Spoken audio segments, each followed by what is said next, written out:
हमारे साथ हमारे स्टूडियो में मौजूद हैं जितेंद्र प्रताप सिंह, जो कि पॉलिटिक्स से ज्यादा ताल्लुक रखते हैं, पॉलिटिकल एडिटर हैं। जितेंद्र प्रताप सिंह, जिस तरीके से राजस्थान में ये आंकड़े सामने निकल कर आ रहे हैं, बीजेपी रुझानों में सबसे आगे दिखाई दे रही है, इसका मुख्य कारण क्या लगता है?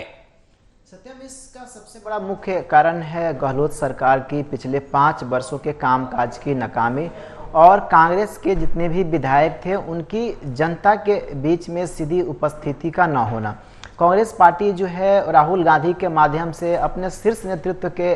माध्यम से बड़ी बड़ी जो है रैलियां निकालती रही। भारत जोड़ो जैसे राहुल गांधी ने जो है अपने जो है एक लंबी चौड़ी जो है यात्रा निकाली और उन्होंने इसमें दावा किया कि जो आगामी जो विधानसभा चुनाव होंगे, जो अभी हुए हैं विधानसभा 5 राज्यों में, उसमें जो है कांग्रेस पार्टी की जीत होगी और साथ ही साथ उसके जो अलायंस है वो भी उसका साथ देंगे और कांग्रेस पार्टी यहाँ पर सरकार बना पाएगी। मगर उनका सारा दावा जो है एक तरीके से धरा का धरा रह गया, क्योंकि इंडिया जोड़ो, जो भारत जोड़ो, जो उनका जो आंदोलन था उसमें लोग तो आ रहे थे, लेकिन वो वोट के रूप में पूरी तरीके से कन्वर्ट जो है वो नहीं हो पाया। और इसके अलावा जो आंतरिक कलह रही कांग्रेस पार्टी के अंदर पिछले 5 वर्षों में अगर देखा जाए तो लगातार सचिन पायलट और अशोक गहलोत की कुर्सी की जो लड़ाई थी वो बार बार निकल करके सामने जो है वो लगातार राजस्थान के अंदर आ रही थी। कभी सचिन पायलट सोनिया गांधी के दरबार में अपनी हाजिरी लगाते थे तो कभी अशोक गहलोत की पेशी होती थी। इस प्रकार से सचिन पायलट और अशोक गहलोत बारी बारी से जब दोनों नेता लगातार दिल्ली में अपनी उपस्थिति दर्ज करवाने लगे तो पार्टी जो कैडर्स थे उनमें एक मैसेज ये जा रहा था कि जब 2 नेता ही आपस में राज्य के अंदर में लड़ रहे हैं तो फिर उनके भविष्य का क्या होगा। ऐसे में पार्टी कार्यकर्ताओं के अंदर में भी काफी ज्यादा जो है वो नाराजगी थी और उनमें एक जोश का अभाव जो है देखा गया पूरे चुनाव प्रचार के दौरान। जब रैलियां हो रही थी तो उस रैलियों के दौरान भी राहुल गांधी को कांग्रेस नेतृत्व ने जो है राजस्थान के अंदर उनको जो है दूर रखा था। राहुल गांधी ने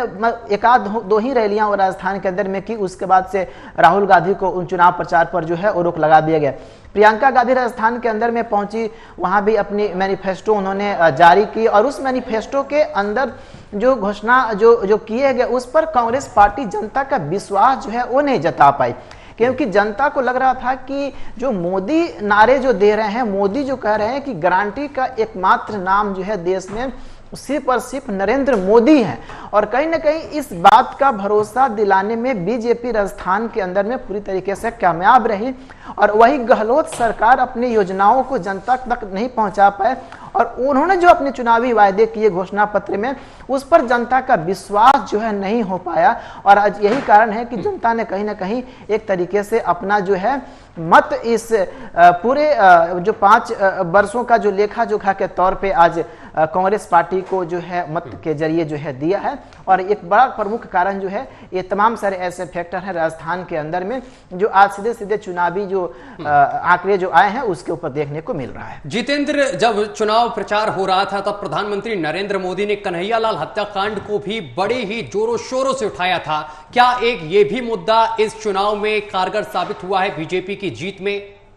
बिल्कुल सत्यम, कन्हैयालाल की हत्या जो है वो राजस्थान के अंदर जो है वो गला रेत करके हत्या कर दी गई थी। कन्हैयालाल जो है एक जो है सिलाई का काम करते थे और ये मुद्दा जो है पूरे चुनाव के दौरान ट्रेंड करते रहा। बार बार जितने भी बीजेपी नेता जब चुनाव प्रचार के लिए जाते थे तो अक्सर वो कहते थे कि आप ईवीएम का बटन दबाने से पहले एक बार कन्हैयालाल को जरूर याद कर लीजिएगा। यानी कन्हैयालाल को लेकर के जो हिंदू मुस्लिम का कार्ड बीजेपी ने खेला, इसका भी कहीं ना कहीं एक बहुत बड़ा असर राजस्थान के अंदर देखने को मिला है, क्योंकि कन्हैयालाल फैक्टर को बीजेपी शुरू से ही लगातार इसको उठाती रही है। सिर्फ राजस्थान के अंदर ही नहीं बल्कि जो और 4 राज्यों में चुनाव हुए हैं वहां भी बीजेपी के कई सारे नेता जो है इस घटनाक्रम का जो है वो जिक्र अक्सर करते हुए देखे गए हैं। यानी पूरे चुनाव के दौरान अगर बात करें तो कन्हैयालाल फैक्टर तो रहा ही रहा है, लेकिन राजस्थान के अंदर में कुछ महिलाओं को नग्न करके वीडियो बनाने वाली घटना भी सामने आई थी और उससे पूरा प्रदेश और देश भी शर्मसार हुआ था और फिर भी गहलोत सरकार की ओर से कोई कड़ी कार्रवाई नहीं की गई थी। बड़े पैमाने पर राजस्थान के अंदर में किसानों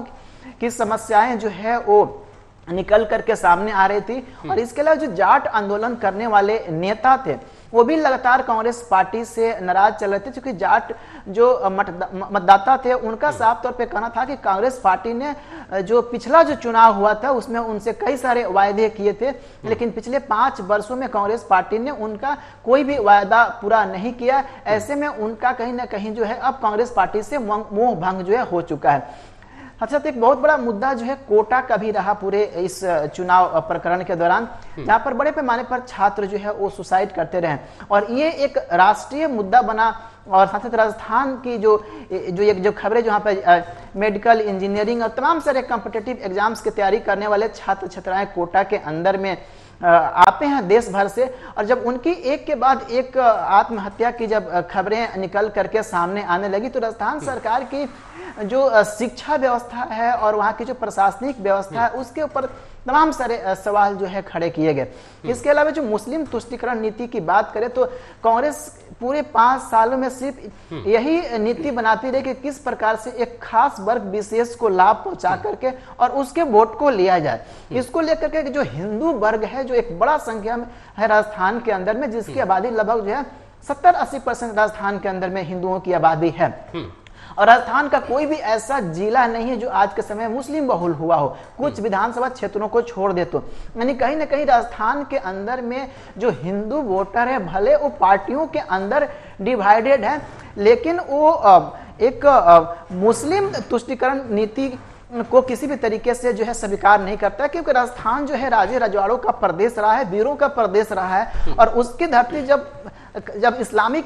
करण के जब रास्ते पर जब चलने लगती है, जब इस राजस्थान जैसे वीरों की धरती जब जिहादियों का एक अड्डा बनने लगता है, तब कहीं ना कहीं एक जनता में आक्रोश निकल करके सामने आता है और वही जन आक्रोश जो है कांग्रेस पार्टी को हराने का सबसे बड़ा कारण। नागेंद्र भाटी का रुख करेंगे, न्यूज रूम से हमारे साथ सीधा जुड़े हुए हैं। नागेंद्र भाटी, तेलंगाना को लेकर आप सुबह से ही अपडेट दे रहे हैं, लेकिन बीजेपी की 3 राज्यों में तो बल्ले बल्ले हो गई है। राजस्थान, मध्य प्रदेश, छत्तीसगढ़, यहां पर रुझानों में बीजेपी आगे चल रही है। लेकिन तेलंगाना की अगर बात की जाए तो पिछली बार 1 सीट मिली थी, इस बार बढ़ोतरी हो रही है, और क्या अपडेट? जी बिल्कुल सत्यम, देखिए जिस तरह से यदि हिंदी बेल्ट की बात की जाए तो यहां पर जिस तरह से बहुमत दिख रहा है बीजेपी के पक्ष में, तो बीजेपी के लिए ये एक अच्छी खबर है। दूसरी तरफ यदि तेलंगाना की बात की जाए तो तेलंगाना में भी जो रुझान है वो बीजेपी के पक्ष में ही आ रहे हैं, क्योंकि ये लगातार शुरू से ही माना जा रहा था कि बीजेपी को सीटें तो मिलेंगी तेलंगाना के अंदर, लेकिन वो इस स्थिति में नहीं होगी कि अपने बलबूते वहां पर सरकार बना सके। हालांकि ये भी कहा जा रहा था कि यदि हंग असेंबली होती है, फ्रैक्चर मैंडेट यदि आता है तो उसमें बीजेपी की भूमिका हो सकती है, लेकिन जो जनादेश आ रहा है, जिस तरह के रुझान बता रहे हैं, उससे यह स्पष्ट है कि वहां कांग्रेस की बहुमत की सरकार बनती हुई दिख रही है। लेकिन यदि 2018 के नतीजों की बात की जाए तो बीजेपी के पास महज 1 विधायक थे, लेकिन इस बार जो रुझानों में बढ़त बनाए हुए है बीजेपी, वो 9 से 10 विधानसभा सीटों पर बीजेपी की बढ़त बनती हुई दिखाई दे रही है। तो ये अच्छी खबर है साउथ में भी बीजेपी के लिए कि वहां भी बीजेपी अपने पैर जमा रही है। जी जितेंद्र, जिस तरीके से छत्तीसगढ़ में जब एग्जिट पोल सामने निकल कर आए थे, 8-9 एग्जिट पोल की बात की जाए तो छत्तीसगढ़ में यही देखने को मिल रहा था कि छत्तीसगढ़ में बीजेपी और कांग्रेस में कांटे की टक्कर होगी, लेकिन अचानक से तस्वीर ही पूरी बदल गई। इसके पीछे क्या आपको देखने को मिलता है? क्या प्रधानमंत्री नरेंद्र मोदी ने जिस तरीके से धुआंधार रैलियां की, या फिर अमित शाह हो, और जिस तरीके से जनता से वादे किए, वो यहां पर कारगर साबित हुए? बिल्कुल सत्यम, पीएम मोदी की जो गारंटी है उसका विश्वास कहीं ना कहीं जो है इस 4 राज्यों में खासकर जरूर देखने को मिला, जिसमें हिंदी बेल्ट के जो 3 बड़े राज्य हैं उसमें इसका सीधा सीधा प्रभाव जो है पड़ा है। और बीजेपी अपनी गारंटी का विश्वास जो है जनता के मन में बैठाने में जो है सफल रही है। लेकिन खासकर छत्तीसगढ़ की बात करें तो भूपेश बघेल को लेकर के पूरे 5 सालों मैंने यही देखा कि हिंदू समाज के अंदर में एक आक्रोश का भाव जो है अक्सर देखने को मिला। पूरे सप्ताह में कोई भी ऐसा दिन खाली नहीं जाता था जब रायगढ़ के अंदर या वहां पर तमाम सारे जो है डिस्ट्रिक्ट हेडक्वार्टर्स के आसपास में कोई ना कोई हिंदू संगठन, कोई ना कोई हिंदू कार्यकर्ता वहां पर विरोध प्रदर्शन किसी न किसी मुद्दे को लेकर के करते रहता था। एक सबसे बड़ा फैक्टर छत्तीसगढ़ के अंदर में रहा वो रहा ईसाई धर्मांतरण और आदिवासी जनजातियों के जो है अनदेखी, जिसमें बड़े पैमाने पर वहां पर ईसाई मिशनरियां जो है वो अपने सेंटर खोल करके और जो भोले भाले जो हिंदू समाज के लोग हैं उनका जो है एक फैक्ट्री की तरह उनका धर्मांतरण कर रही थी। हजारों के संख्या में लोग वहां पर कन्वर्ट कर रहे थे। इसको लेकर के ईसाई समाज भी लगातार प्रदर्शन कर रहा था और सरकार से यह कह रहा था कि इन ईसाई मिशनरियों के ऊपर लगाम लगाइए, क्योंकि विदेशी फंडिंग के माध्यम से राज्य के अंदर में क्रिश्चियनिटी को बढ़ावा दे रहे हैं और एक खास तरह के लोगों के द्वारा इस पूरे प्रोपेगेंडा का जो है वो फैलाया जा रहा है। लेकिन फिर भी कांग्रेस पार्टी जो है इसके ऊपर ध्यान जो है वो नहीं दे रही थी। वही भूपेश बघेल की बात करें तो कुछ भ्रष्टाचार के ऊपर भी उनके ऊपर जो है आरोप लगे थे, भ्रष्टाचार के आरोप लगे थे, जिसमें उन्होंने गोबर खरीदने की बात कही थी, किसानों से कि हम गोबर खरीदेंगे और उसमें कम से कम जो है वो सैकड़ों करोड़ रुपए के घोटाले की बात सामने आई थी। और उस आंकड़ों में जब पूरी जब CAG ऑडिट की गई तो सामने ये आ पाया कि जिन किसानों के पास कभी कोई गाय या पशुधन नहीं रहा उसको भी सीधा सीधा उसका लाभ जो है दिया गया है, यानी उनके भी अकाउंट में पैसे डाले गए। यानी बड़े पैमाने पर जो है किसानों को लाभ पहुंचाने के नाम पर एक बड़ा भ्रष्टाचार राज्य के अंदर में हुआ और इसका लाभ जो सीधे सीधे इस योजना का लाभ जो है जो आम जनता को मिलना था, किसानों को मिलता था, उसको ना मिलकर के सीधे से जो भ्रष्टाचारी थे राज्य के अंदर में, जो करप्शन रैकेट में अक्सर जो है किसी न किसी स्टेट के अंदर में गिरोह के जरिए जो है इस तरह की योजनाओं में जब फ्रॉडलेंट एक्टिविटी करते हैं, फर्जीवाड़ा करते हैं, उन्होंने इसका सीधा सीधा लाभ जो है उठाया। लेकिन गहलोत सरकार से माफ कीजिएगा जो है छत्तीसगढ़ भूपेश बघेल जो है ये प्रचार लगातार करते रहे कि हम किसानों के लिए काम कर रहे हैं, हम आम जनता के लिए काम कर रहे हैं। लेकिन एक मुस्लिम तुष्टिकरण नीति की बात करें तो राजस्थान की तरह या देश के जब भी राज्यों में कांग्रेस की शासन रहती है, केंद्र शासन में रहती है, तो एक खास वर्ग विशेष को कैसे लाभ पहुंचा करके उनका मत लिया जाए, वहां भी कहीं ना कहीं भूपेश बघेल छत्तीसगढ़ के अंदर में इस तरह के जो एक्टिविटी लगातार कर रहे थे। टीपू सुल्तान का मुद्दा जब कर्नाटक के अंदर में उठा तो इसका भी असर सीधे सीधे कहीं ना कहीं जो छत्तीसगढ़ के अंदर में भी पड़ा था और उसका भी एक व्यापक फैक्टर जो है हिंदुज्म काट का, हिंदू काट का, वो छत्तीसगढ़ के अंदर में देखने को मिला है। क्योंकि भूपेश बघेल की अगर बात करें तो ऐसा माना जाता है कि भूपेश बघेल जो है सिर्फ एक CM चेहरा है, लेकिन इनका जो रिमोट कंट्रोल था वो सीधे सीधे कहीं ना कहीं जो है वो 10 जनपद के तरफ था और उसी के इशारे पर पूरे प्रदेश का कंट्रोल जो हो रहा था। इसका एक जो डायरेक्ट जो बेनिफिट मिलना चाहिए वहां के जनता के लोगों को, किसानों को, गरीबों को, व्यापारियों को, महिलाओं को, शोषित वर्गों का, उसका लाभ न मिलकर जो केंद्र सरकार अपनी योजना चला रही थी, खासकर जो है PM किसान योजना था, इसके अलावा जो महिला जो वोटर्स हैं जिसका सीधा सीधा उज्ज्वला योजना के माध्यम से जो गैस कनेक्शन लाभार्थियों को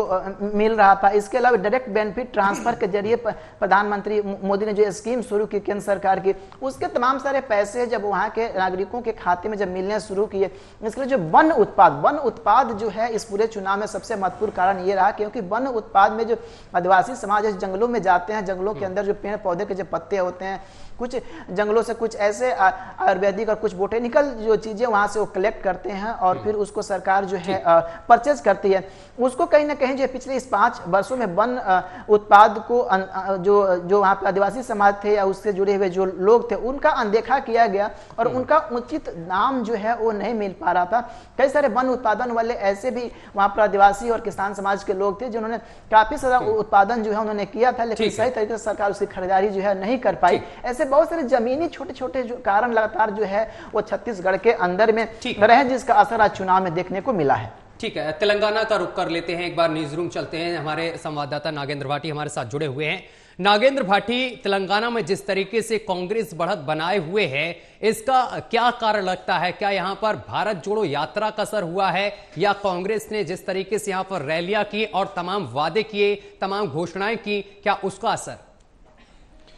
देखिए, यदि तेलंगाना में कांग्रेस की बात की जाए तो ना सिर्फ राहुल गांधी की भारत जोड़ो यात्रा के फैक्टर ने काम किया है, बल्कि क्योंकि पड़ोसी राज्य कर्नाटक में भी कांग्रेस की सरकार बनी है और उसके बाद से एक माहौल बनाने की कोशिश कांग्रेस की तरफ से लगातार की जा रही थी। और इस चुनाव के दौरान की भी यदि बात करें तो 70 से ज्यादा रैलियां, रोड शो वो कांग्रेस के बड़े नेताओं ने वहां पर की थी। 2018 में कांग्रेस का हारने का एक बड़ा कारण यह था कि समय से पूर्व चुनाव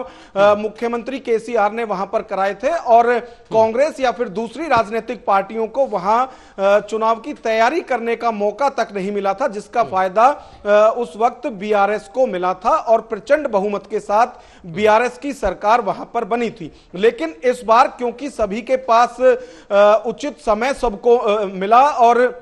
इसका फायदा कांग्रेस ने भी उठाया। कांग्रेस की यदि बात करें तो जो मुस्लिम क्षेत्र हैं उनमें काफी मेहनत कांग्रेस की तरफ से की गई थी और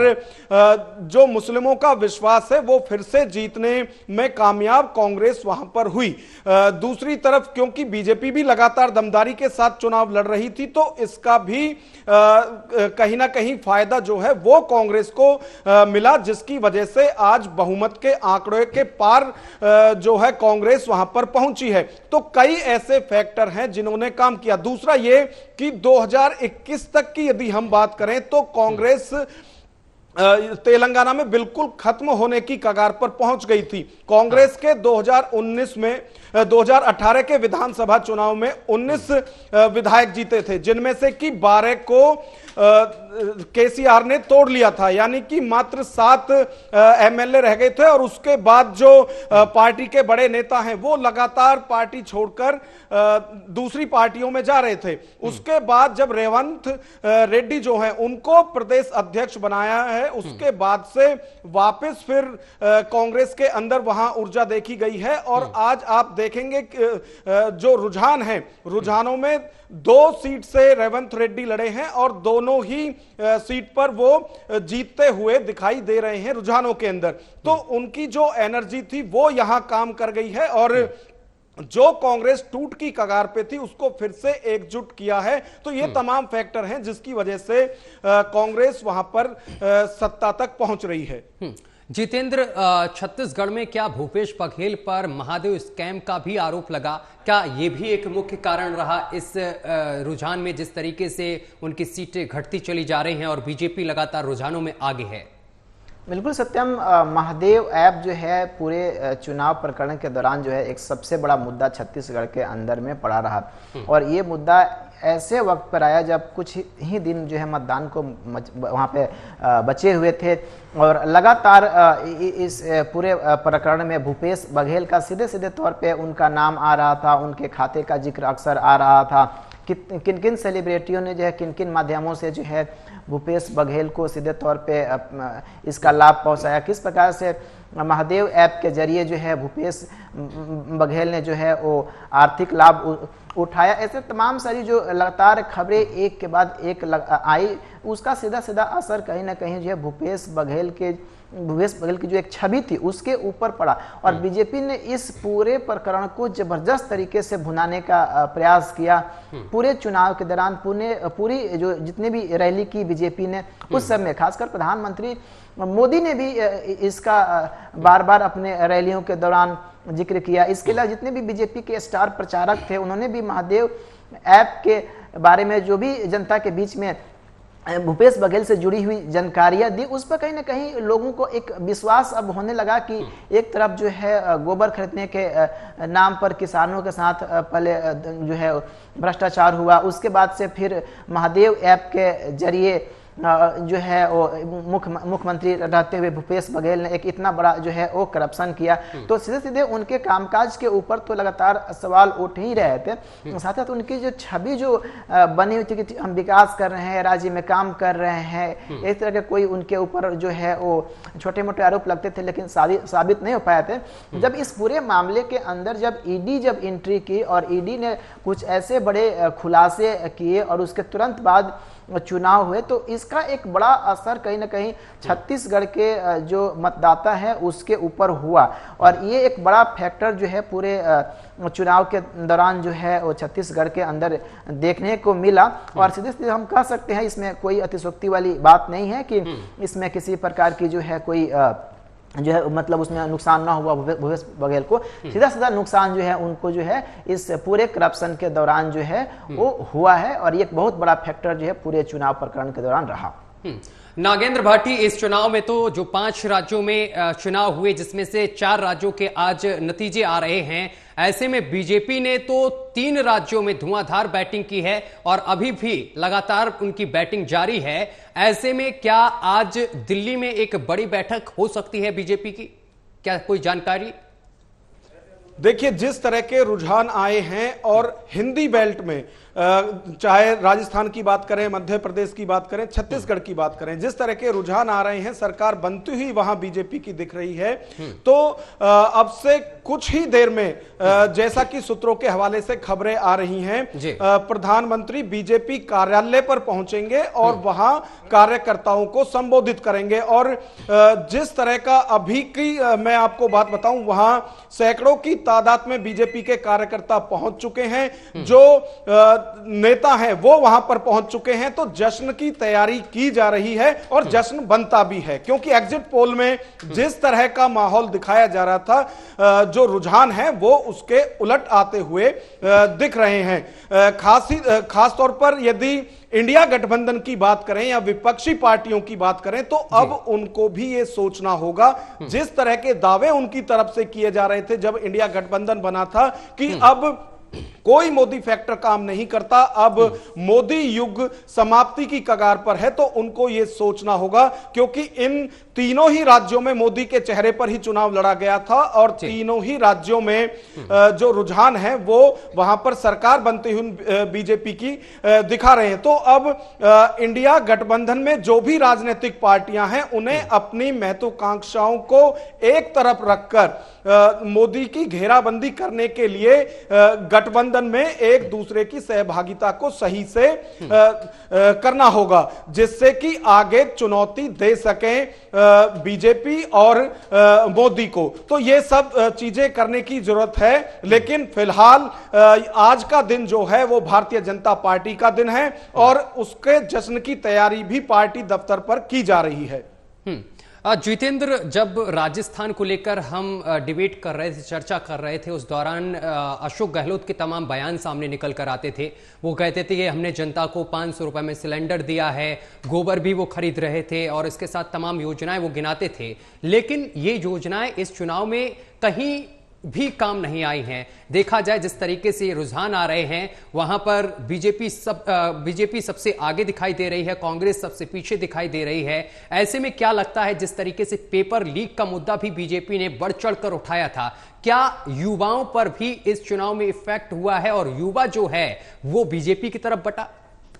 बिल्कुल सत्यम, जो पेपर लीक का मामला है वो एक बहुत अहम फैक्टर जो है पूरे राजस्थान के चुनाव में ये भी जो है वो रहा है, क्योंकि पेपर लीक का मामला खासकर ये युवा वर्ग से जुड़ा हुआ था, जिसमें कम से कम लाखों की संख्या में छात्र कई जगहों पर जयपुर, कोटा, उदयपुर, चित्तौड़गढ़, इसके अलावा जो है झुंझुनू, भरतपुर, तमाम जो है राजस्थान के जो बड़े जो खासकर जो एजुकेशन वाले जो बेल्ट के जो डिस्ट्रिक्ट है, वहाँ पर छात्र जो हजारों की संख्या में प्रदर्शन कर रहे थे, क्योंकि राजस्थान एक ऐसा स्टेट बन गया था कि जब भी कोई वहाँ पर एग्जाम होता था, ठीक एग्जाम से पहले जो पेपर लीक माफिया थे वो सक्रिय जाते थे और एग्जाम से पहले पेपर को लीक कर देते थे। और ये पूरा एक रैकेट, जैसे बहुत पहले अपने 2004-5 की में देखा होगा कि रंजीत डाउन का एक मामला सामने आया था, जब उसने पेपर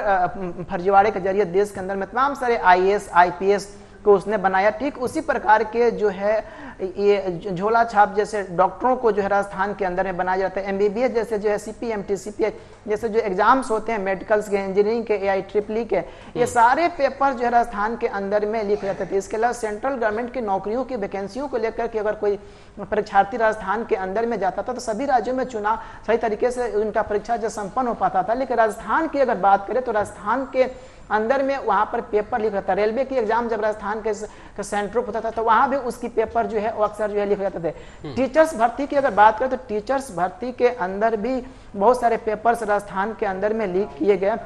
और इसके अलावा कम से कम 2 लाख से ज्यादा राजस्थान के अंदर जो ट्रेंड जो शिक्षक है जिसने बीएड किया हुआ था और बीएड ट्रेनिंग की हुई थी, उनकी भर्ती राजस्थान के अंदर जो है वो नहीं हो रही थी। अशोक गहलोत बार बार आश्वासन दे रहे थे कि हम आप सबकी जो है नियुक्ति करेंगे। शिक्षा मित्रों की जो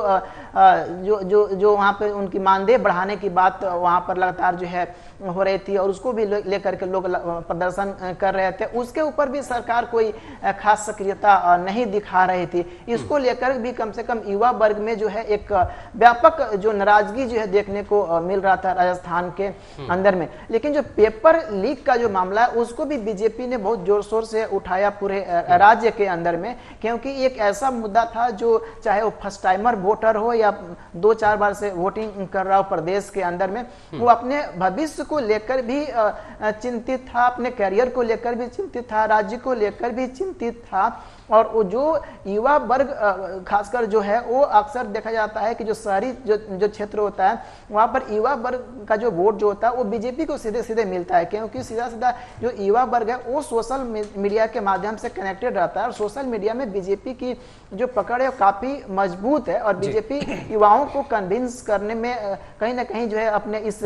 सोशल मीडिया प्लेटफॉर्म के माध्यम से सफल रहती है। तो जो कुछ भी राजस्थान के अंदर में खासकर युवा वर्ग से जुड़ा हुआ या छात्रों से जुड़ा हुआ जो विषय होता था उसका एक व्यापक असर जो है वो कहीं ना कहीं प्रदेश के अंदर में देखने को मिल रहा था। इसलिए युवा वर्ग के अंदर में एक ऐसा असंतोष पनप रहा था जिसको अशोक गहलोत ठीक तरीके से जो है नहीं समझ पाए। भले अपने आप को राजनीति का जादूगर अशोक गहलोत जरूर कहते हो या उनको इस तरीके के तमगा जो है कुछ राजनीतिक विश्लेषकों के द्वारा जो है दिया गया हो, लेकिन जादूगर का जादू न चल पाया और नहीं उनका किसी प्रकार की जो उनकी राज्य की जो योजनाएं थी उसका ही लाभ मिल पाया। और आज यही कारण है कि बीजेपी राजस्थान के अंदर लगभग 2/3 बहुमत से प्रचंड जीत जो है वो कर रही है रुझानों के अंदर। हाँ बिल्कुल, न्यूज रूम का रुख करेंगे नागेंद्र भाटी। जिस तरीके से 3 राज्यों में बीजेपी की यहां पर रुझानों में जीत देखने को मिल रही है, तो ऐसे में क्या लगता है आगे लोकसभा चुनाव भी लगा है जबकि विपक्षी पार्टियों ने इंडिया गठबंधन भी बनाया है, ऐसे में क्या लगता है आगे आगामी चुनाव में इंडिया गठबंधन को बड़ा झटका लग सकता है? जी बिल्कुल, देखिए हालांकि जो इंडिया गठबंधन के नेता हैं उनकी तरफ से बयान आने अभी से ही शुरू हो गए हैं और उनका ये कहना है कि जो अभी राज्यों के चुनावों के परिणाम हैं इनका फर्क 2024 के लोकसभा चुनाव में नहीं पड़ेगा, क्योंकि ये राज्यों के मुद्दों पर चुनाव होते हैं और लोकसभा चुनाव जो है वो देश के मुद्दों पर होता है और दोनों ही जगह मुद्दे अलग अलग हैं। तो ये बातें जरूर कही जा रही हैं, लेकिन हाँ जिस तरह का माहौल अभी बनता हुआ दिखाई दे रहा है, इससे पहले यदि हम कर्नाटक या हिमाचल प्रदेश के चुनावी नतीजों की बात करें तो उस वक्त यही विपक्षी पार्टियां कह रही थी कि अब मोदी युग समाप्ति की कगार पर है, अब कोई मोदी फैक्टर देश में काम नहीं कर रहा है। लेकिन आज जिस तरह के नतीजे आए हैं उससे ये साफ हो जाता है कि अभी भी जो मोदी फैक्टर है वो देश के अंदर काम कर रहा है और यही वजह है कि जिस तरह से लगातार रुझान आ रहे हैं उनमें बढ़त बीजेपी की दिखाई दे रही है। उसके बाद से तुरंत जो इंडिया गठबंधन के नेता हैं, जो राजनीतिक पार्टियां हैं, उनकी तरफ से गठबंधन की बैठक बुला ली गई है। यानी कि चिंता की बात उन्हें भी लग रही है कि अब जो हुआ सो हुआ, लेकिन 2024 के चुनाव में इस तरह की स्थिति ना बने, उसके लिए डैमेज कंट्रोल करने के लिए सभी विपक्षी पार्टियां जो कि इंडिया गठबंधन से जुड़ी हुई हैं उन्होंने बैठक बुलाई है।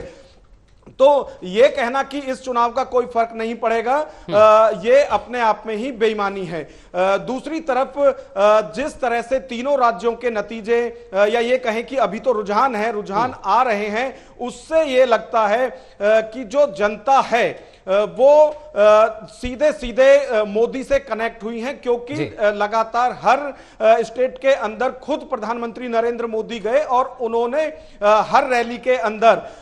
जो चुनावी वादे किए उनको मोदी की गारंटी नाम दिया और यह कहा कि जो दूसरी पार्टियां हैं, चाहे कांग्रेस है या दूसरी पार्टी है, उनकी तरफ से जो भी चुनावी वादे किए जा रहे हैं वो सब झूठे हैं, लेकिन जो वादे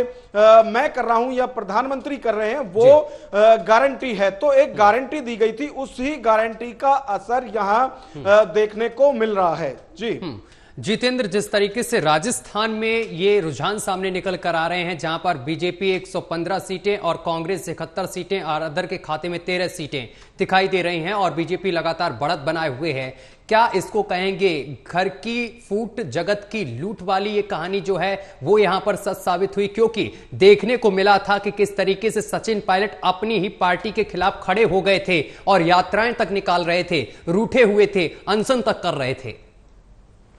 सत्यम, कई सारे कहावतें हैं कि घर फूटे तो कोई और लूटे वाली स्थिति जो है राजस्थान के अंदर देखने को मिली है और ये जो है जुमला बिल्कुल कांग्रेस पार्टी के लिए जो है वो सटीक बैठता है, क्योंकि इनकी घर में ही लगातार जो है वो फूट थी। कांग्रेस पार्टी के घर में ही जो है वो फूट का परिणाम जो है कि बीजेपी ने जो है सीधे तौर पे आज जो उनके एक बड़ा जो स्टेट था कांग्रेस पार्टी के झोले में, उसके अंदर संमारी करने में जो है सफल रही है और एक प्रचंड बहुमत के ओर जो है रुझानों के अंदर बीजेपी जो है राजस्थान में बढ़ रही है। इसके साथ साथ क्या अब देखने को मिलेगा यहां पर जिस तरीके से ये प्रचंड जीत जितेंद्र सामने निकल कर आ रही है, जिस तरीके से यहां पर तमाम योजनाएं भी कांग्रेस ने चलाई थी लेकिन वो योजनाएं कारगर साबित नहीं हुई हैं, इसके पीछे मुख्य वजह क्या लगता है? अशोक गहलोत और यहां पर सचिन पायलट के बीच में जो झगड़ा चल रहा था, अंदरूनी कलह था, ये मुख्य कारण है क्या? देखिए, ये तो आंतरिक कलह जो है सबसे बड़ा फैक्टर जो है राजस्थान के अंदर में कहीं ना कहीं तो रहा ही है और हम लोग लगातार जो है इसके ऊपर जो है वो चर्चा कर रहे हैं, क्योंकि मुख्यमंत्री का काम होता है कि सीधे सीधे अपनी योजनाओं को जनता के बीच में पहुंचाना, जनता से सीधे सीधे जो है अपने आप को जो है वो जोड़ करके रखना और उसका फॉलो अप लेना। लेकिन यहाँ पर जो है मामला कुछ विपरीत जो है देखने को मिला राजस्थान के अंदर में कि पीएम आवास योजना का सीधा सीधा लाभ जो है राजस्थान के रिमोट एरिया के अंदर में, सुदूर ग्रामीण क्षेत्रों के अंदर भी जो है इसका लाभ मिल रहा था और प्रधानमंत्री मोदी डायरेक्ट वीडियो कॉन्फ्रेंसिंग के जरिए उन किसानों से जुड़ते थे जो डायरेक्ट बेनिफिट ट्रांसफर स्कीम का लाभ उठा रहे थे। पीएम आवास योजना का लाभ उठाने वाली तमाम सारे महिलाओं से प्रधानमंत्री सीधे सीधे वीडियो कॉन्फ्रेंसिंग के जरिए जुड़ते थे और उनके जरिए उनसे सीधा संवाद करते थे। इसके अलावा जो फ्री राशन की जो योजना जो चलाई जा रही थी केंद्र सरकार के द्वारा, उसका भी लाभ जो है राजस्थान के अंदर में मिला है। राजस्थान के कई सारे हम डिस्ट्रिक्ट के अंदर में जो है हम अक्सर विजिट करते हैं, चाहे झुंझुनू की बात करें वहाँ पर और इसके अलावा आपको उदयपुर की बात करें या फिर इसके अलावा आपको इधर भरतपुर की बात करें, कुछ ऐसे जो ग्रामीण क्षेत्र वाले जो वहाँ पर जनपद है राजस्थान के अंदर में, वहाँ पर सड़कों की स्थिति जो है बहुत खराब है और पिछले 5 वर्षों में सड़कों के हालात में कोई परिवर्तन जो है देखने को नहीं मिला है। कई सारे ऐसे जगहों पर जो है अभी कुछ दिन पहले हम राजस्थान के अंदर में गए थे तो देखिए कि जहाँ भी ठीक ठाक सड़कें दिख रही थी वहाँ पर प्रधानमंत्री ग्रामीण सड़क योजना का बोर्ड जो है वो लगा हुआ था, मगर राज्य सरकार के द्वारा या पीडब्ल्यूडी के द्वारा जो सड़कों का निर्माण किया जाता है प्रदेश सरकार के फंड के माध्यम से, विधायक के फंड के माध्यम से, उसका कोई खास विकास कार्य प्रदेश के अंदर में जो है वो नहीं दिख रहा था। लेकिन जो केंद्र सरकार की योजनाएं जब धीरे धीरे लोगों को मिल रही थी तो एक खास जब जो कुछ वर्ग ऐसे थे जिनको लग रहा था कि अगर प्रदेश के अंदर में बीजेपी की भी सरकार आती है तो उनको भी यहाँ पर जो केंद्र सरकार की योजनाएं हैं जिसका लाभ राज्य सरकार के जरिए जो है उनको ठीक तरीके से नहीं दिया जा पा रहा है या राज्य सरकार उन योजनाओं को अपने राज्य के अंदर में ठीक तरीके से इम्प्लीमेंट नहीं कर पा रही है, नहीं लागू कर पा रही है, क्योंकि राज्य सरकारों के अंदर जो है ये डर बना रहता है कि केंद्र सरकार की जब भी किसी योजना को अगर वो लागू करती है और सीधा सीधा लाभ जब राज्य के जनता को उसका मिलेगा तो जाहिर सी बात है उसका सीधा सीधा वोट जो है उस पार्टी को जाएगा जिसकी जो है सरकार केंद्र के अंदर में है। तो बीजेपी अपने योजनाओं को ठीक तरीके से राज्य के अंदर में सरकार उसका सत्ता न होते हुए भी कहीं ना कहीं इंप्लीमेंट करने में सफल रही है, लोगों को विश्वास और भरोसा दिलाने में सफल रही है। और इसके अलावा जो एक सबसे बड़ा जो महत्वपूर्ण फैक्टर जो मुझे देखने को मिला इस पूरे राजस्थान चुनाव के अंदर, कि बड़े पैमाने पर कांग्रेस पार्टी ने जो है वो मुस्लिम उम्मीदवारों को राजस्थान के अंदर में उतारा था और बीजेपी ने उसके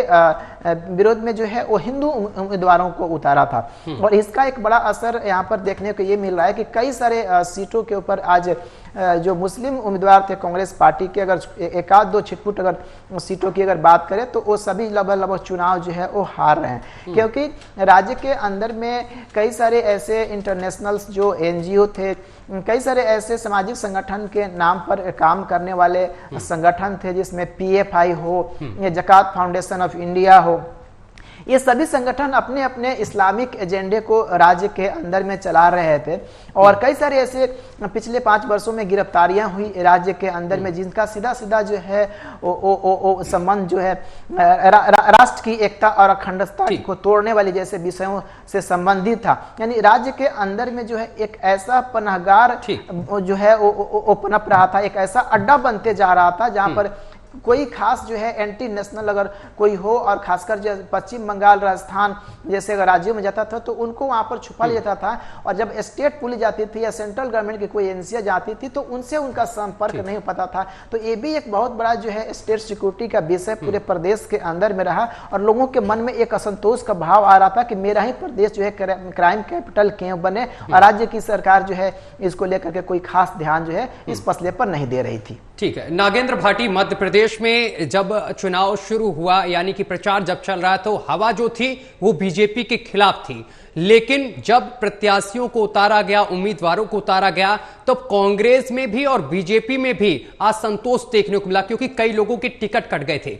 लेकिन आज जो परिणाम सामने निकल कर आ रहे हैं, कई जगह पर बीजेपी के प्रत्याशी जो जीते हैं वो बहुत कम अंतर देखने को मिल रहा है। क्या यहां पर लग रहा है ऐसा कि जो कांग्रेस के प्रत्याशियों के उम्मीदवारों के जो टिकट काटे गए थे वही निर्दलीय खड़े हुए, क्या इसका ही एक परिणाम है जिस वजह से बीजेपी को यहां पर प्रचंड जीत मिली है और कांग्रेस को हार मिल रही है? देखिए सत्यम, जब कहीं भी किसी भी पार्टी की हार या जीत होती है तो उसमें कोई एक फैक्टर काम नहीं करता है, कई फैक्टर ऐसे होते हैं जिनके चलते या तो पार्टी हार जाती है या फिर पार्टी को जीत मिलती है। तो यहां यदि मध्य प्रदेश में बीजेपी की बात की जाए तो जो वादे किए गए थे, खासतौर से यदि मुख्यमंत्री शिवराज सिंह की बात करें, उनकी तरफ से जो लाडली बहना योजना थी उसको बहुत अच्छा रेस्पॉन्स मिला, और अब जैसे रुझान आ रहे हैं उसके बाद खुद मुख्यमंत्री की तरफ से भी ये कहा गया और उन्होंने धन्यवाद किया अपनी लाडली बहनाओं का कि जो समर्थन उनको मिला है उसकी बदौलत ही जो रुझान है वो उनके फेवर में आ रहे हैं। एक तो ये है, दूसरा ये कि जो सांसद और केंद्रीय मंत्रियों को यहां पर चुनाव लड़ाया गया उसका फैक्टर ने भी काम किया, क्योंकि एक सांसद की यदि बात करें तो कम से कम 7 से 8 विधानसभा क्षेत्र उसके अंडर आते हैं, और जब वो खुद ही वहां पर चुनाव लड़ेगा तो आसपास की जो विधानसभाएं होती हैं उसमें फर्क पड़ता है, और वो फर्क पड़ता हुआ दिख भी रहा है जिस तरह के रुझान आ रहे हैं। तो कई फैक्टर वहां पर हैं जिसकी बदौलत फिर से जो सरकार है वहां रिपीट होती हुई दिखाई दे रही है। सत्य नागेंद्र, इसके साथ ही सिंधिया का भी इसमें एक बड़ा रोल रहा है, क्योंकि सिंधिया के हाथ में करीब 20 से 22 सीटें हैं खुद अकेले। जी बिल्कुल, देखिए चुनाव से पहले कांग्रेस की तरफ से तरह तरह के दावे किए जा रहे थे कि ज्योतिरादित्य सिंधिया जिस तरह से कांग्रेस को छोड़कर गए हैं और जिस तरह से उन्होंने संगठन को एक तरीके से धोखा दिया है, उसका असर जो चुनाव होगा उसके परिणामों पर होगा। लोग उन पर विश्वास नहीं करेंगे और वहां कांग्रेस सरकार में आएगी, क्योंकि 2018 में भी बहुमत कांग्रेस को ही मिला था, लेकिन सिंधिया ने जिस तरह से कांग्रेस को छोड़ी और अपने समर्थकों के साथ वो बीजेपी के साथ जा मिले, उसका खामियाजा बीजेपी को भुगतना पड़ेगा और सिंधिया को भी। लेकिन जो रुझान लगातार आ रहे हैं उससे लगता है कि जो कांग्रेस ये सब कर रही थी या जो सोचकर बैठी थी उसके उल्टे रुझान वहां पर आ रहे हैं। तो यदि ज्योतिरादित्य सिंधिया की बात करें तो उनके जो दबदबा क्षेत्र है उसमें 20 से 22 विधानसभा क्षेत्र आते हैं और वहां पर वो बीजेपी के पक्ष में जाते हुए दिख रहे हैं। तो ये भी जो सोच थी कांग्रेस की, और जिस तरह से लगातार यही प्रचार किया जा रहा था कि सिंधिया जिस तरह से जरूरत के वक्त पर कांग्रेस को छोड़कर गए हैं, उससे जन आक्रोश है और जनता के बीच में उनको लेकर गुस्सा है। तो वो फैक्टर यहां पर काम नहीं किया है। अभी भी जो लोग हैं, जो जनता है, वो सिंधिया पर विश्वास करती है और उनके जो समर्थित विधायक थे वो भी रुझानों में जीतते हुए दिखाई दे रहे हैं। जितेंद्र, अशोक गहलोत को तो जादूगर कहा जाता है, लेकिन जादूगर का तो जादू नहीं चला। यहां पर मोदी मैजिक जो है वो जरूर चल गया है। एक चीज और आपने देखी होगी कि अभी हाल ही में चुनाव के दौरान एक बच्ची की हत्या कर दी जाती है, उसके साथ दुष्कर्म भी होता है। तब अशोक गहलोत से जब मीडियाकर्मी सवाल करते हैं तो उनका कोई ठोस इस पर जवाब नहीं आता। उन्होंने ये कहकर टाल देते हैं कि अदर राज्यों में भी ऐसी घटनाएं होती रहती हैं, जबकि इस पर कोई ठोस एक्शन नहीं लेते हैं। क्या कानून व्यवस्था भी इसमें एक मुख्य मुद्दा रहा इस चुनाव में? बिल्कुल सत्यम, राजस्थान के अंदर कानून व्यवस्था की बात करें तो कानून व्यवस्था जो है लगातार जो है वो लचर रहा है राजस्थान के अंदर में, क्योंकि 3 जो बड़े राज्य हैं, खासकर अगर राजस्थान की बात करें, पश्चिम बंगाल की बात करें, मध्य प्रदेश भी उसमें लगभग शामिल था। तो खासकर राजस्थान जो है क्राइम कैपिटल में लगभग जो है सबसे टॉप पे चल रहा था बाकी राज्यों की तुलना में अगर बात करें तो। इसके अलावा महिलाओं के साथ होने वाले अपराध में राजस्थान सबसे आगे था। राजस्थान ही एकमात्र इंडिया के अंदर में ऐसा स्टेट था जहां पर सबसे ज्यादा जो है महिलाओं के साथ अत्याचार जो है वो हो रहे थे। आए दिन किसी न किसी महिला के साथ चाहे रेप की घटना हो या उनके साथ बर्बर तरीके से जो है व्यवहार की घटना हो या फिर उनके साथ जो है किसी भी प्रकार की जो है बर्बरता और जघन्यतम अपराध जैसी घटनाओं को जो है अंजाम देने वाली चीजें जो है लगातार राज्य के अंदर निकल करके एक के बाद एक वहां पर आ रही थी। तो प्रदेश के अंदर में जो लॉ एंड ऑर्डर तो था वो एक बड़ा मुद्दा जो है वो बना ही हुआ था, लेकिन महिला सुरक्षा भी इसमें सबसे अहम कड़ी था जो कि लॉ एंड ऑर्डर का एक हिस्सा था। और खुद मुख्यमंत्री अशोक गहलोत जो है इसको मतलब बिल्कुल नजरअंदाज करते रहे। बार बार जो है मीडिया के माध्यम से भी तमाम सारे जो प्लेटफॉर्म पे राजस्थान के में अपराध की घटनाओं को लेकर के अक्सर जो है वो खबरें सामने आती थी। राजस्थान जो इस मामले में सुर्खियों में बना रहता था, लेकिन फिर भी उसको दुरुस्त नहीं कर पाना, उसके ऊपर कोई ठोस कार्रवाई नहीं कर पाना। बीजेपी से राज्यों की बात करें तो वहां पर तुरंत बुलडोजर चल जाता था। जैसे मध्य प्रदेश की बात करें, उत्तर प्रदेश की बात करें, जो भी या असम की बात करें, लेकिन ये चीजें राजस्थान के अंदर में भी हो सकती थी। कम से कम गहलोत अगर कुछ घरों पे भी अगर बुलडोजर अगर चलाए होते तो कम से कम जनता का बुलडोजर जो है आज कांग्रेस पार्टी के ऊपर नहीं चला होता। यहाँ पर नागेंद्र भाटी, मध्य प्रदेश में एक चीज और देखने को मिली थी कि अखिलेश यादव और जो कांग्रेस है उसमें तू में काफी देखने को मिल रही थी सीट बंटवारे को लेकर। लेकिन यह भी अनुमान लगाया जा रहा था कि अखिलेश यादव बुंदेलखंड वाले क्षेत्र में कांग्रेस को मात दे सकते हैं, त्रिकोणीय मुकाबला देखने को मिल सकता है, लेकिन ऐसा कुछ देखने को नहीं मिला। यहां तक कि बुधनी विधानसभा की अगर बात की जाए, जहां से बीजेपी के शिवराज सिंह चौहान खड़े हुए हैं, वो उन्होंने जीत भी हासिल की है। यहां से समाजवादी पार्टी का जो प्रत्याशी मिर्ची बाबा जिनको कहा जाता है, उनको महज 22 वोट ही मिले। देखिए सत्यम, जहां तक समाजवादी पार्टी या फिर कांग्रेस की आपसी लड़ाई जो हुई थी सीट बंटवारे को लेकर उसकी बात की जाए, उस पर बड़ा ही रोचक बयान आज समाजवादी पार्टी के जो प्रवक्ता हैं उनकी तरफ से आया है। उनका कहना है कि जो अपमान अखिलेश यादव का किया था उसका ही श्राप इनको ये लगा है, जिसकी वजह से कांग्रेस हार रही है। तो अभी की यदि बात करें, बाद में चाहे 2024 के चुनाव को लेकर फिर एकजुटता दिखाई जाए या फिर एकजुट होकर चुनाव लड़े। लेकिन फिलहाल जिस तरह की बयानबाजी इन राज्यों के चुनावों को लेकर हुई, और ना सिर्फ समाजवादी पार्टी या कांग्रेस के बीच में इस तरह का हुआ है, कांग्रेस ठीक है नागेंद्र भाटी, मैं वापस आऊंगा। हमारे में तो धूम देखने को मिल रही है, जश्न मनाया जा रहा है, लेकिन जितेंद्र एक बड़ा सवाल जिस तरीके से हमारे संवाददाता दीपेंद्र छोड़ गए हैं कि आखिर मुख्यमंत्री कौन बनाया जाएगा, तो इसमें संशय यहां पर देखने को मिल रहा है कि बीजेपी ये बागडोर किसके हाथ में देगी?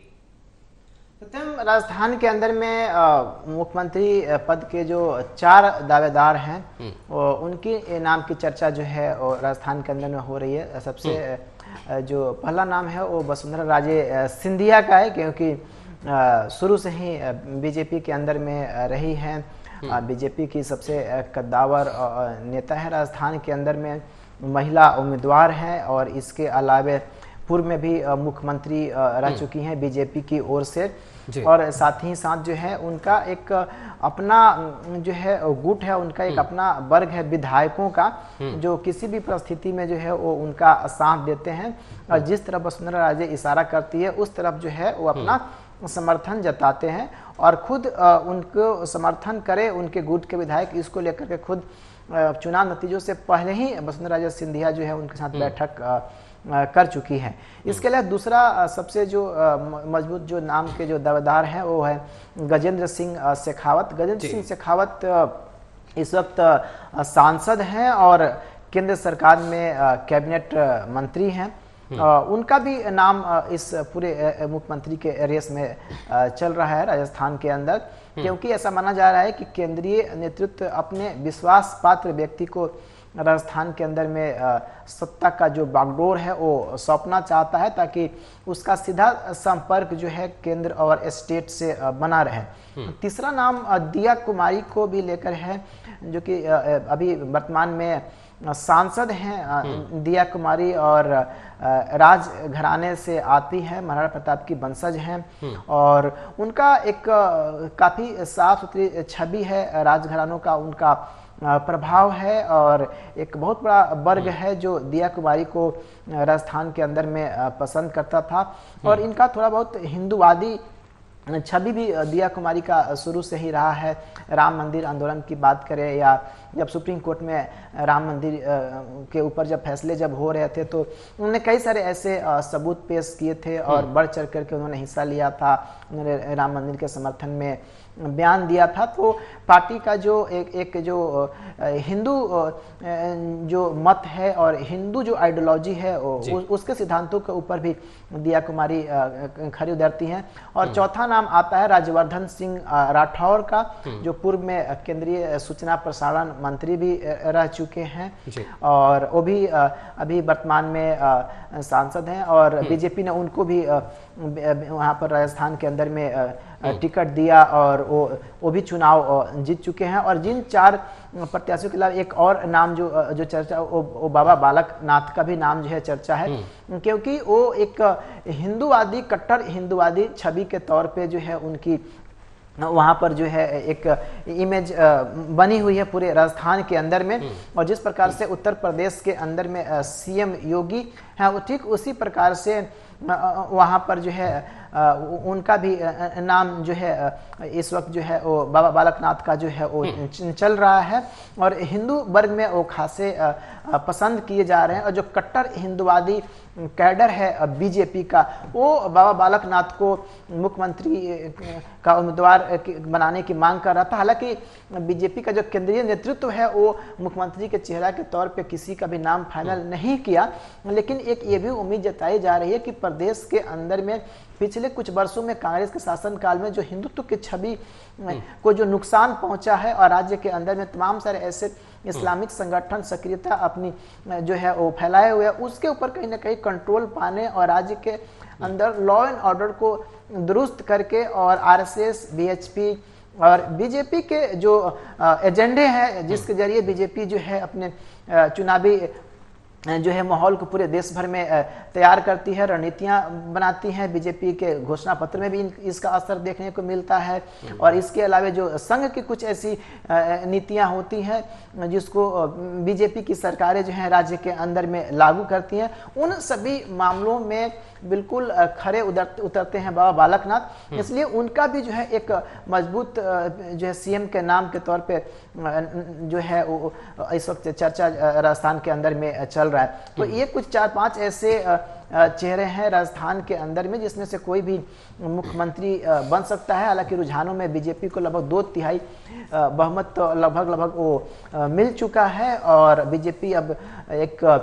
जबरदस्त प्रचंड जीत के साथ राजस्थान में सत्ता में वापसी की जो है वो तैयारी कर ली है। नागेंद्र भाटी, राजस्थान में एक लाल डायरी बड़ी प्रचलित हुई थी जिसको प्रधानमंत्री नरेंद्र मोदी ने खूब इस मुद्दे को उछाला था। राजेंद्र गुणा इस डायरी को लेकर आए थे। क्या ये डायरी भी इस जो परफॉर्मेंस सामने निकल कर आया है कांग्रेस का, इसका मुख्य कारण रही? जी बिल्कुल, देखिए जो लाल डायरी का प्रकरण लगातार उछाला जा रहा था राजस्थान के अंदर और जिस तरह के रुझान अब राजस्थान के अंदर आ रहे हैं उससे लगता है कि वो लाल डायरी ने हर जगह भगवा भगवा कर दिया है और भगवा रंग ही वहां पर दिखाई दे रहा है। आप यदि टीवी स्क्रीन पर देखेंगे तो जो नक्शा है राजस्थान का, वहां किसकी कितनी सीटें आई हैं उसमें ज्यादातर जो है वो भगवा ही होता हुआ दिखाई दे रहा है। तो लाल डायरी जो है वो बीजेपी के पक्ष में काम कर गई, जिसकी वजह से सत्ता बनती हुई दिखाई दे रही है राजस्थान के अंदर बीजेपी की। और ये सिर्फ एक यही फैक्टर नहीं था, कई ऐसे फैक्टर हैं राजस्थान के अंदर। यदि आप देखेंगे कि 2020 के बाद से लगातार सचिन पायलट और अशोक गहलोत के बीच में जो अनबन लगातार रही है, आप 3 साल तक एक दूसरे से झगड़ते रहे, एक दूसरे के खिलाफ अनशन करते रहे, यात्राएं निकालते रहे, लेकिन चुनाव के वक्त में 3 साल बाद आके आप एक साथ फोटो खिंचाते हैं, वो दिखाते हैं कि एकजुटता है, पार्टी जीतनी चाहिए, कोई भी मुख्यमंत्री हो। तो वो जनता समझती है, पब्लिक है, सब कुछ समझती है और उसी का असर देखने को मिल रहा है। लोगों को लगा कि यदि फिर से कांग्रेस की सरकार आती है तो कहीं ऐसे ही 5 साल फिर से ना निकल जाएं कि किस कुर्सी पर कौन बैठने वाला है। हर रोज जो दिल्ली से लोग भेजे जाते थे, कांग्रेस के नेता भेजे जाते थे, उनकी तरफ से समझौता कराए जाते थे, तो वैसी स्थिति फिर से राजस्थान के अंदर ना बने, इसके लिए जनता ने विकल्प के तौर पर भाजपा को चुना। और जिस तरह की लगातार बातें की जा रही थी, चाहे सचिन पायलट हो चाहे अशोक गहलोत हो, दावे किए जा रहे थे कि जो रिवाज है हर 5 साल में सरकार बदलने का, वो रिवाज अब की बार बदलने वाला है। लेकिन ऐसा कुछ नहीं हुआ। जनता ने अपनी भलाई राज बदलने में देखी, रिवाज बदलने में नहीं। दूसरी तरफ यदि बात की जाए तो लगातार जो चिरंजीवी योजना थी मुख्यमंत्री अशोक गहलोत की, उसका प्रचार लगातार कांग्रेस की तरफ से किया जाता रहा था और दावे किए जा रहे थे कि इस योजना के जरिए लोगों को बड़ी तादाद में फायदा मिल रहा है और उसका असर वोटों पर पड़ेगा। लेकिन जनता और जनतंत्र की यदि बात करें तो वो सीधा यहां पर बीजेपी के पक्ष में जाता हुआ रुझान के जरिए दिखाई दे रहा है।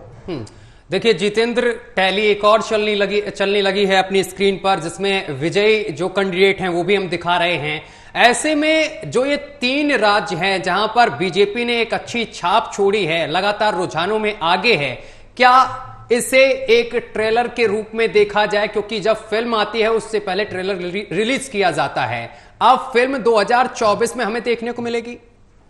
बिल्कुल सत्यम, ये जो भी बीजेपी की प्रचंड जीत हुई है 3 बड़े राज्यों में, राजस्थान की बात करें तो वहां पर लगभग